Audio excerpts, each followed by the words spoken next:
Et on est de retour. Nous sommes du coup avec Vincent et Lily. Vous êtes tous les deux tirés au sort, conventionnés, comme on dit.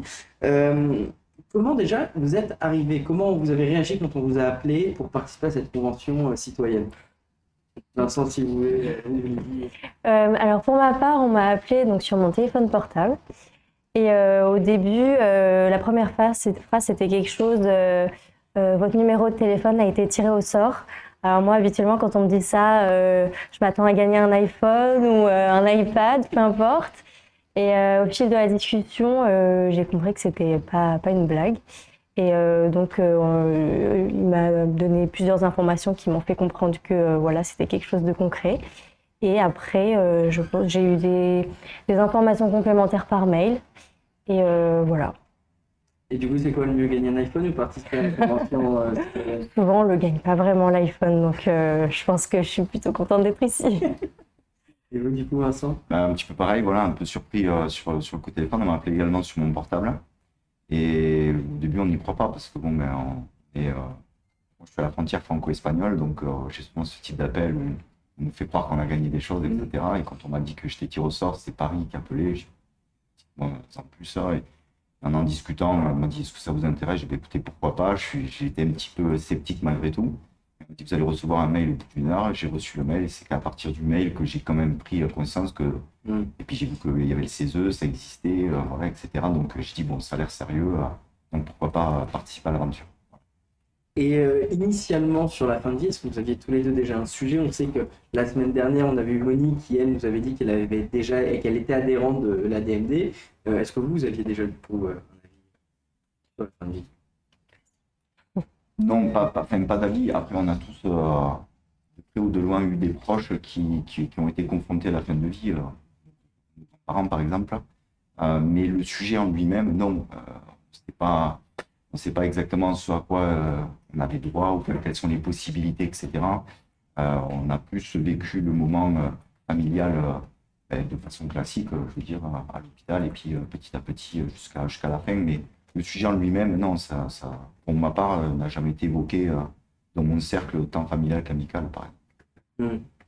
Et quel était votre positionnement sur toutes les affaires qu'il y a eu ces dernières années, Vincent Ambert, Vincent Lambert, ces affaires qui ont fait beaucoup, qui ont fait la une des médias à l'époque?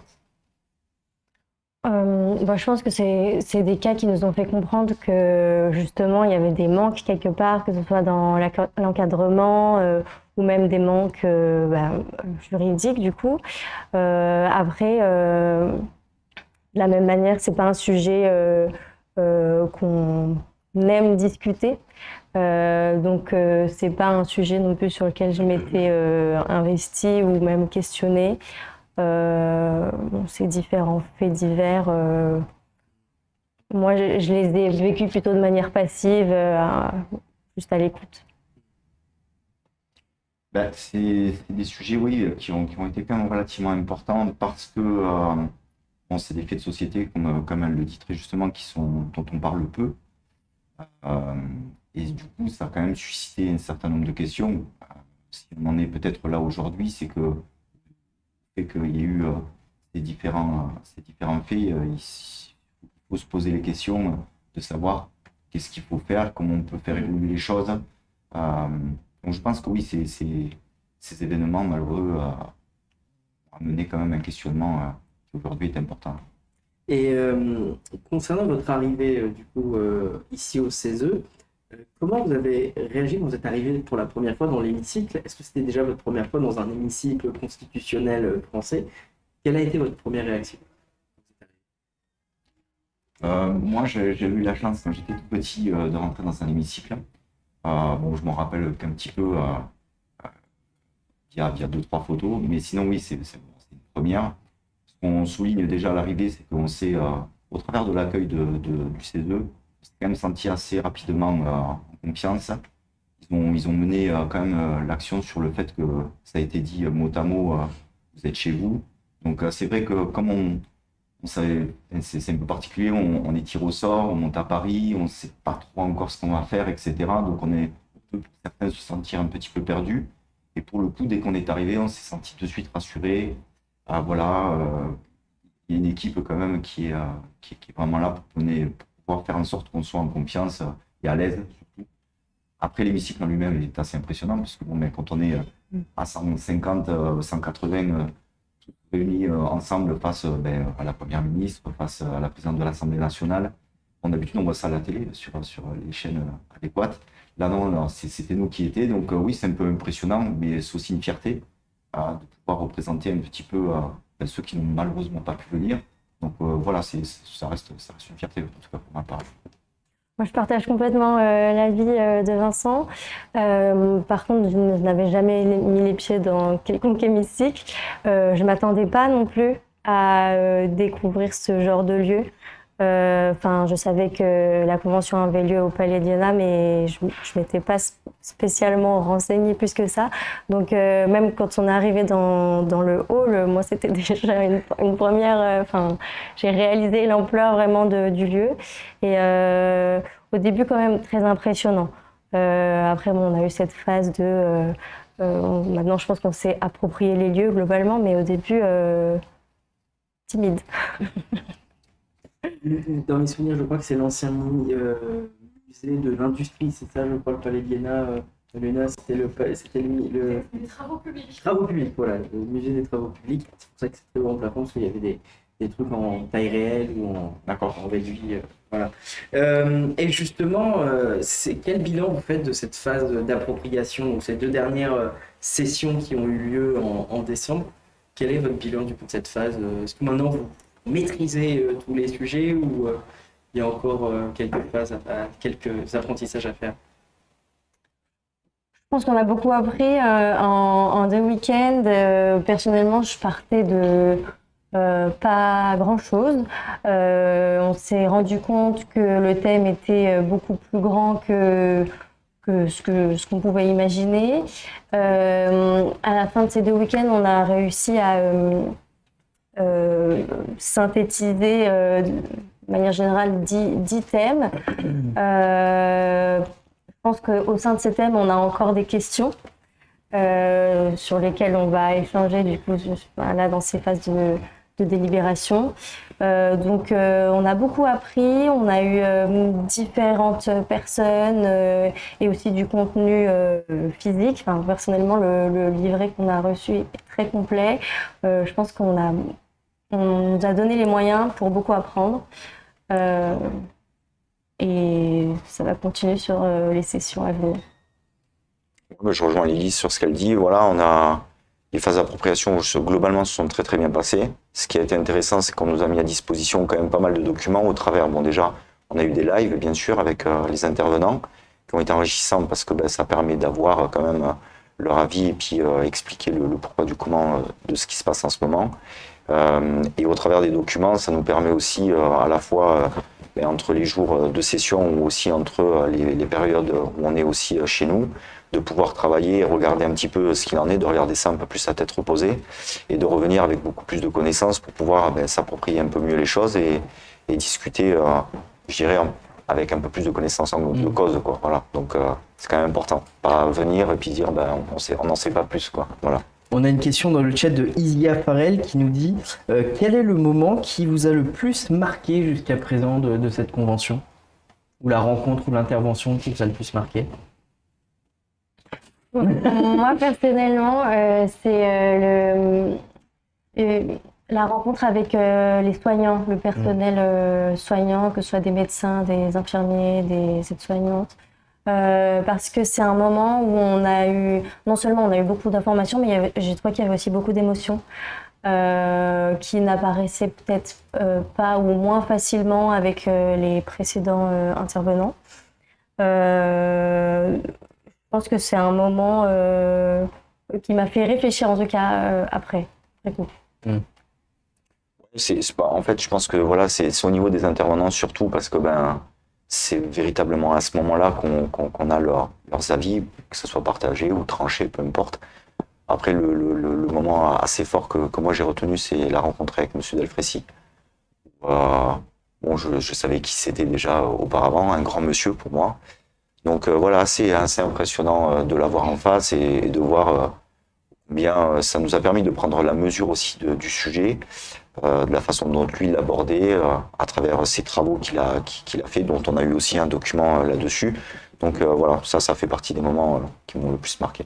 D'accord. Et est-ce que vous avez discuté avec d'anciens conventionnés pour justement mieux préparer, mieux anticiper cette convention et votre façon de travailler?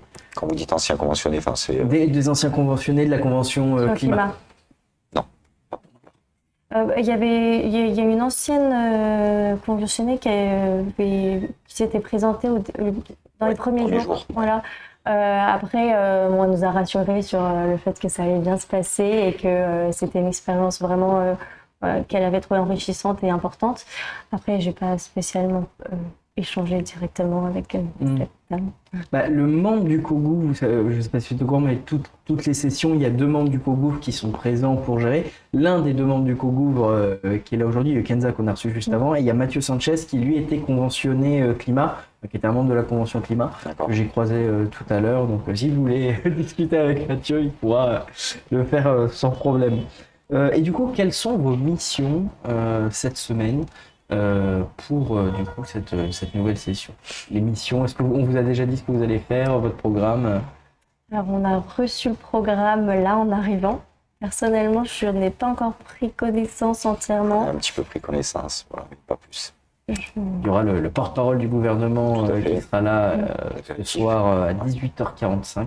Tout à fait. Je ne sais pas ce qu'il va dire, mais je pense qu'il portera la parole du gouvernement du coup. J'espère. C'est bon, voilà ce qui va. Et qu'est-ce qui vous a été fourni? Vous avez évoqué tout à l'heure un petit livret qui a été fourni par le CESE. Qu'est-ce qu'il y a déjà dans ce livret et qu'est-ce qui vous a été donné en plus pour justement vous éclairer? On a beaucoup de documents en plus. Après, peut-être aussi à nous de... Pardon, enfin, je sais que moi, pour ma part, j'ai cherché de mon côté. Mais dans ce livret, on a beaucoup de choses, de contenu, que ce soit sur les autres pays, sur les démarches qu'il peut y avoir dans les autres pays. On a beaucoup de données chiffrées. C'est un recueil vraiment riche sur différents aspects. Qu'est-ce qu'on a eu d'autre comme documents? Globalement. Sur l'ensemble des sessions, sur aujourd'hui en particulier? Non, sur l'ensemble. Sur l'ensemble, ouais, voilà, ouais, c'est des témoignages aussi de différents, soit des patients, soit des, des chiffres, tu l'as déjà dit. Aujourd'hui, on a eu l'ensemble des mesures qui ont été votées le dernier jour de la 2e session, sur lesquelles on va travailler en sous-groupe pendant cette phase de délibération. Donc voilà, avec différents supports pour pouvoir certainement réfléchir davantage à l'approfondissement des questions. Voilà, en gros, soit qu'on a eu droit. On signale qu'on doit couper l'interview, c'est ça, Victoria? Eh ben, je te pose 2 dernières questions et on y va. Parce que j'ai vu, on m'a fait ça, je me suis dit, il faut que j'arrête tout de suite, je vais avoir des problèmes. 2 dernières questions. On vous a vu sur les vidéos de la session précédente avec parfois brandir des cartons verts ou des cartons rouges ou vieux ou orange. Qu'est-ce que c'est ces cartons? Pourquoi vous deviez brandir des cartons? Savoir si on était content ou pas. Non, en fait, on a eu un vote à établir au travers d'un QR code avec le téléphone. Et puis, pour pouvoir veiller au fait que si le vote s'était bien passé ou pas, si on n'avait pas eu de soucis, enfin, si j'ai bien compris, c'était ça. Si on n'avait pas eu de soucis, on a brandi soit le vert, soit l'orange, pour savoir si on était satisfait de la façon dont le vote s'était passé. Voilà. Et puis, il y a une majorité de verts au sein de l'hémicycle. Bon, bah tant mieux alors. Voilà. Et pour la dernière question, du coup, si vous aviez 3 mots pour résumer pour le moment ces 2 premières sessions, quels seraient ces 3 mots du coup, vu que c'est la question que le CESE pose dans leur vidéo YouTube? Un premier mot, je dirais riche. En deuxième mot, je dirais important. On a la chance d'être ici et ce qu'on fait va avoir sûrement des répercussions importantes. Et en dernier mot, cohésion peut-être, dans le sens où, de manière générale, j'ai trouvé que tous les citoyens, on avait tous l'envie et l'appétence de faire avancer les choses. ensemble. Et Vincent. Bon, je vais pas être très, je dirais enrichissant, voilà, parce que bon, je pense qu'on est assez unanime là-dessus. Fierté, parce que on peut être fier quand même d'être là, c'est quand même une mission qui est importante, donc même si on a un rôle qui a bien été établi dès le départ, il n'en est pas moins que on peut être fier d'être là pour pouvoir travailler sur ce sujet qui est si important. Le troisième, ça a déjà été dit, mais je sais pas. On peut avoir de la redite, Ouais, l'importance, bien sûr, voilà, c'est un sujet très important. Voilà, c'est un sujet qu'il faut pas prendre à la légère. Le précédent intervenant parlait voilà, de la crise qu'on est en train de passer démocratique.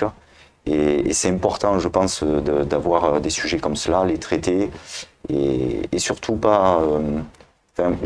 moi, je pense qu'on a un rôle en tant qu'intervenant, bien sûr, et puis j'espère que tous autant que nous sommes dans l'hémicycle, quand on reviendra dans nos régions respectives, je pense qu'il est important aussi de continuer à transmettre de l'information et de dire ce qui s'est passé et d'influer un petit peu cet aspect de communication. C'est important parce qu'il ne faudrait pas que ça redescende comme un soufflet et qu'il ne se passe plus rien, parce que c'est quand même, voilà, c'est un sujet important de tout le monde.